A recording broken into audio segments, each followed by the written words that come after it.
Assalamualaikum warahmatullahi wabarakatuh. Waalaikumsalam Rahayu. warahmatullahi wabarakatuh. Rahayu. Salam ekspedisi Sukarnalar. Kali ini kita lagi ada di Tretes, ya Ki. Di Tretes Pehlumbu, daerah Kesamben. Di belakang kita ini ada sebuah bukit dan juga ada sumber mata air, di mana lokasi ini dijadikan wisata lokal di desa tersebut.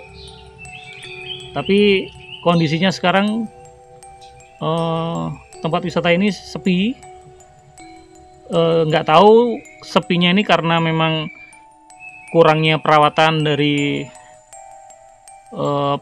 pemerintah setempat atau ada faktor X. Nah, untuk itu kita nggak mengulas tentang sejarahnya, tetapi kita akan mengulas dari sisi gaibnya ya Ki, sudut pandang yang dari sudut pandangnya Ki Tolak Angin. Kira-kira ada apa sih sebenarnya di tempat ini gitu? Ya. Oke Ki, Ya. kita mulai Ki. Ya. Salam sahabat Sukarnalar. Kita kebetulan ini jalan-jalan, kita menuju ke desa Pehlumbu, tepatnya ini di Samben, jadi daerah perbukitan, yang mana ini mungkin nanti bisa dieksplor tempat-tempat yang ada di Bukit Tretes ini, Tretes Pehlumbu. Ini seperti apa? Sebetulnya bagus, indah. Jadi pemandangannya itu cukup bagus. Cuma kondisi yang sekarang kan tidak terawat. Ya, tidak terawat lah. jadi terkesan angker ya Ki. Angker ya. Padahal dulu yang berapa tahun yang lalu masih bagus lah. Ada kolam renang juga ada di depan sebelah sana.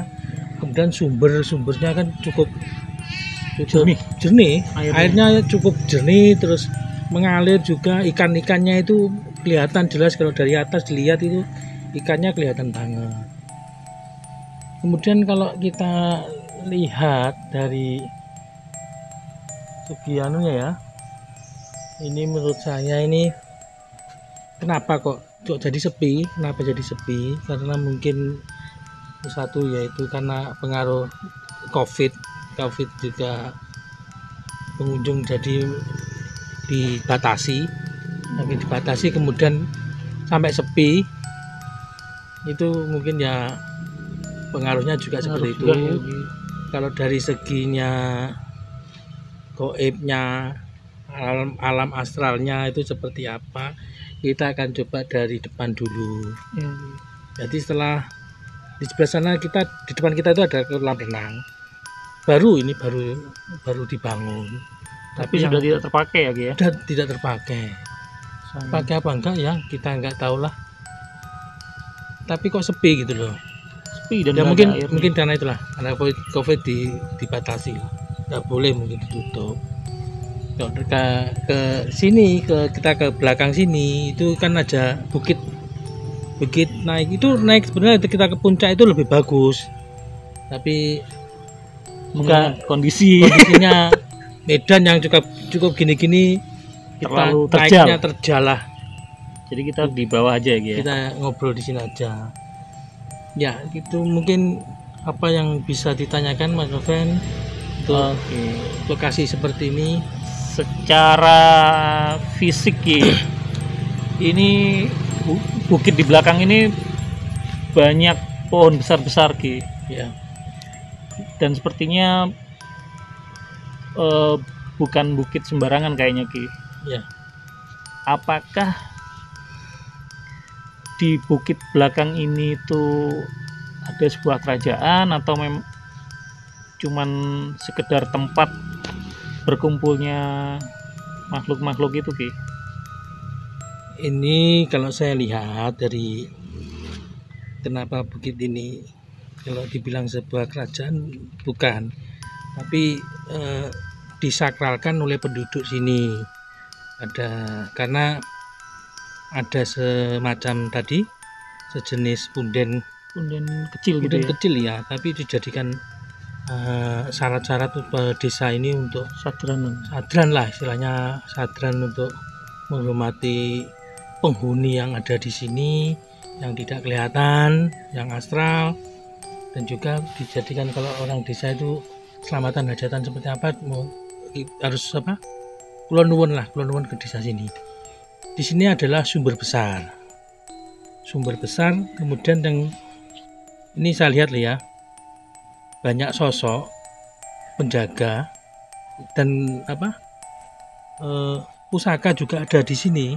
Banyak. Saya tangkap 3. Yang besar itu ada pecut cemeti gitu loh. Nah ini kononnya dulu ya, kalau ini diambil nanti akan timbul bencana di desa ini. Mungkin apa lah, mungkin ada longsor atau apa gitu, karena bertumpu pada di belakang bukit saya ini, di sini. Jadi saya lihat seperti itu. Jadi kalau makhluk penunggunya ada kakek berjenggot segini putih, kemudian kaosnya compang-camping gitu, bawa tongkat, kemudian itu si penguasa sih. Kalau yang negatif banyak sih, kuntilanak, genderuwo itu di belakang sini pun ini ada semua. Di sini juga ada. Di belakang kita juga ada ya. Ada. Lebih banyak negatifnya apa positifnya itu? Kalau saya lihat negatifnya juga banyak. Yang dominan negatif. Yang dominan negatif. Cuman kalau yang kakek tadi itu positif atau negatif? Positif. Kalau yang kakek tadi positif. Itu memang benar-benar bangsa jin ya, Ki ya? Apa maksudnya bukan leluhur zaman dulu yang pernah hidup gitu, Bu? Kalau saya lihat ini yang kakek ini leluhur. Jadi leluhur, bukan bangsa jin. Pernah hidup di masa lalu ya. Pernah hidup di masa lalu, kemudian yang ini istilahnya menelusuri, yang membuka jalan lah. Membuka jalan. Oh, apa namanya itu? Babat alas ya? Babat ya. Ini sebelah sini. Bisa diajak komunikasi, Ki? Coba ya. Kira-kira ini kan kita pas sore ini, menjelang sore. Beliau apakah ada yang bisa didapat dari beliau sebuah informasi, Ki? Ya. Saya coba untuk mengajak komunikasi.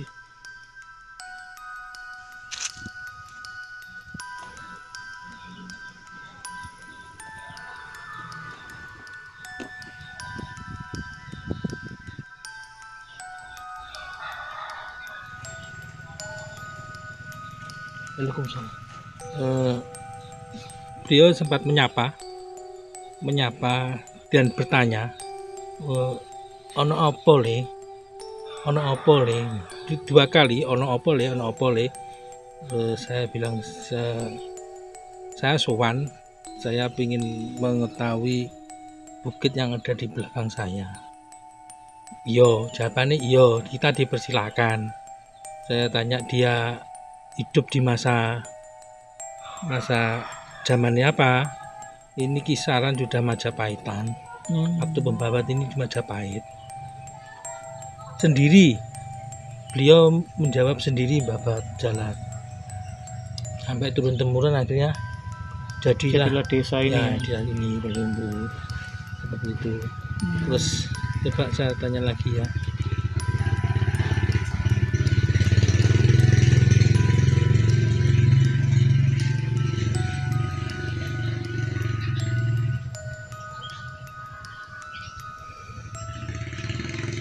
Saya bertanya, apakah ada hubungannya dengan pusaka dan sumber?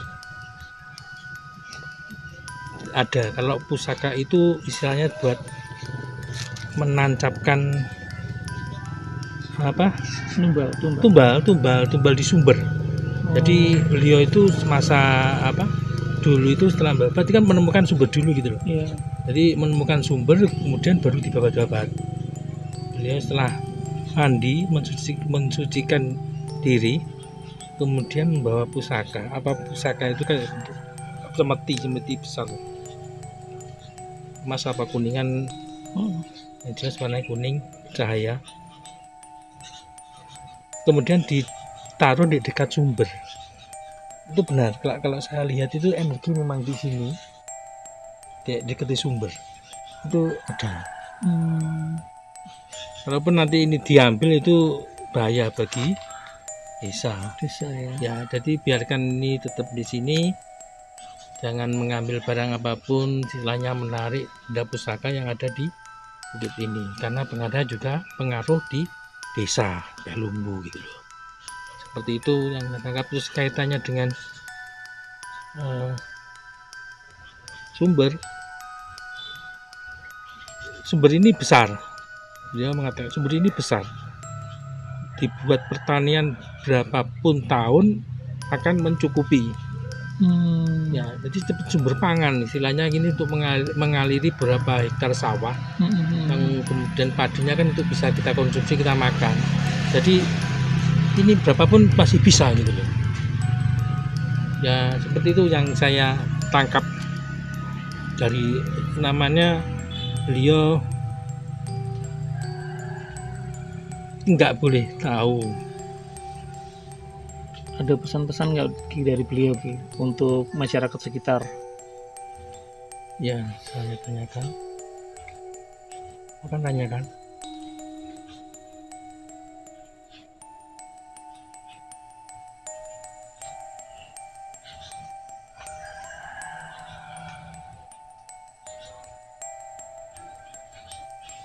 Gini,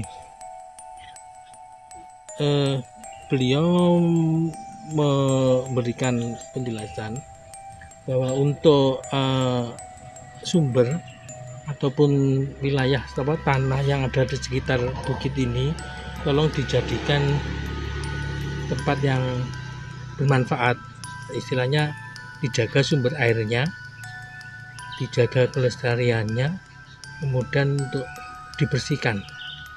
Jadi beliau menyarankan dibersihkan, dijaga, dirawat, dilestarikan ya. Jangan menebang pohon, yang terutama pohon yang besar-besar, karena itu penyerapannya sumber sangat besar. Tolong dijaga, jangan ditebang ya. Itu wangsit peringatan, itu istilahnya ultimatum ya. Jangan dipegang, jangan ditebang, seperti itu ya. Itu yang disampaikan seperti itu para sahabat Sukarnalar. Mungkin ada lagi Mas Noven yang ditanyakan? Oke, itu dari sisi sosok yang positif ya Ki ya. Ya, yang positif. Sekarang kita coba dari sisi yang negatif. Sosok negatif Ki. Yang paling sering mengganggu tuh yang jenis apa di sini Ki? Gendruwo. Terus ada lagi ini tuyul. Di sini ada tuyul? Ada. Ada yang punya nggak? Iya. Ada yang punya atau liar? Dia masih liar. Ini kalau diambil dukun, dipelihara, dijadikan tuyul. Calon-calon. Jadi anak kecil-kecil ini ada banyak. Ini sekitar 6. Dan 6 ya. Wah, ini nanti jangan-jangan uang kita kan diambil gitu. Ya, iya. Tas itu nanti dilihat. Saya babang pas itu nanti hilang berarti tuyul. Ya, gitu sahabat ya. Ya. Jadi kalau siluman Ki? Siluman ada. Di sini siluman kayak saya lihat itu semacam kayak kadal. Kayak kadal biawak. Biawak itu ada ekornya. Tapi dia berdiri, bujanya berdiri. Kepalanya manusia ya? Apa jenis? Kadal. Kadang kadal, kadang manusia. Kayak panjang ya. Hampir. Kalau jadi kepalanya manusia itu rambutnya panjang. Rambutnya sekitar segini. Ya, matanya merah. Tapi bukan genderuwo. Kalau genderuwo ada. Genderuwo, kuntilanak itu ada sebelah sini. Itu ganggu nggak gitu untuk orang-orang yang sering kesini gitu, ganggu nggak kira-kira? Kalau sepintas itu mungkin ada beberapa warga yang diperlihatkan, jadi diwerui dilihatin gitu loh. Wujudnya gitu. Ya, Penampakan gitu. penampakan lah ya, mungkin ada di sekitar jalan ini, jalan masuk sini sudah hilang. Kemudian ada yang tinggi besar genderuwo orang itu di tengah sana, di rumah itu loh. Ya, ya itu kadang dia muncul gitu loh kondisi, tapi naiknya ke atas, pusatnya di atas kan di sekitar sini. Ini kan masih jauh lagi kan naik ke atas ini. Ya seperti itu untuk makhluk negatifnya. Ya ini juga pesan-pesan untuk para pemuda, istilahnya kalau pacaran itu jangan di tempat seperti ini ya, rawan bahaya. Saya ingatkan kepada generasi muda-mudi, kalau mau berpacaran jangan di tempat-tempat seperti ini. Jangan dijadikan tempat negatif ya, tempat mesum ya. Tempat Jangan. negatif jangan. Tapi beresiko lah. Ya. Karena mesum sendiri aja udah dosa ya, udah nggak boleh, apalagi ya itulah. Ya seperti itu. Ini kilasan untuk saya dari negatif dan positif penjaga yang ada di lokasi Tretes Pehlumbu seperti itu ya. Ini lagi kan, kalau alamnya sendiri tuh seperti apa sih gambarannya di tempat ini tuh Ji? Kalau di mata kita kan ini bukit ya, kalau di alam sana tempat yang kita ijak ini ya, ini tinggi. Oh tinggi ya, kita berada di kayak apa itu, bukit gunungan tapi lancip kerucut. Nah, kita posisi di atas. Seperti itu. Ya, ini jadi latar-latar ini ke dalam banget. Kalau di alamnya seperti itu. Di alam ya. Makanya sumbernya menopang besar.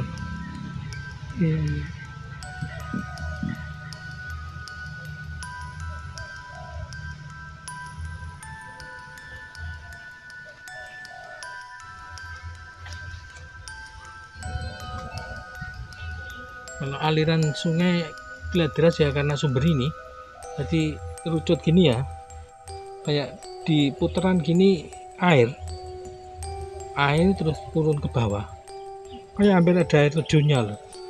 Kalau di alamnya sana itu. Iya. Oke, ya, ada fenomena yang menarik apa lagi kira-kira? Saya pinginnya ada fenomena biar nampak, nanti bisa kita eksekusi. Ini tuh tempatnya rimbun sekali ya Ki ya. Iya. Pohon-pohonnya besar-besar gitu. Rindang sekali. Rindang. Di sini tempatnya adem, ayam pikiran, ayam hati. Yang sumpek-sumpek kalau apa itu pikirannya penat, itu coba datang ke sini. Ke Pehlumbu, Samben. Coba heningkan. Nah itu ada yang jatuh. Ya itu baru pusaka mungkin. Dugi pusaka. Ya demikianlah mungkin sekilas tentang Tretes Pehlumbu. Mungkin itu dulu ya sahabat Sukarnalar ya, yang bisa kita ceritakan di tempat ini. Tunggu cerita-cerita ekspedisi kita selanjutnya di episode-episode berikutnya. Jangan lupa share, subscribe, like, dan komen. Ya. Assalamualaikum warahmatullahi wabarakatuh. Salam ekspedisi Sukarnalar.